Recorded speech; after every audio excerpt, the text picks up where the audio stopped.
స్వామి మీరెవరు? బతికుండే వాళ్ళని ఏమంటారు? మనుషులు. చచ్చిన వాళ్ళని ఏమంటారు? శవాలు. చచ్చాక కూడా బతికుండే వాళ్ళని ఏమంటారు? అది తమిళ్లో పేయ్ అంటారు, ఇంగ్లీషులో గోస్ట్ అంటారు, తెలుగులో ఏమంటారు నాకు తెలియదు. ప్రేతాత్మలు అంటారు. ముద్దుగా దెయ్యాలని కూడా పిలవచ్చు. దెయ్యమా? ఏ భయ్యమా?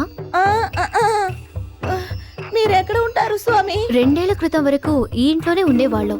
ప్రస్తుతం ఆ దూలానికి వేలాడుతున్నాం. పెద్దవాళ్ళు మా ప్రేమను కాదన్నారని తెలిసి ఇక బతకడం అనవసరం అనుకుని సరిగ్గా ఇదే రోజు సాయంత్రం 5:15కి ఊతప్పంలో ఉప్పు బదులు ఎలకల మందు కలుపుకుని తిని చచ్చిపోయాం.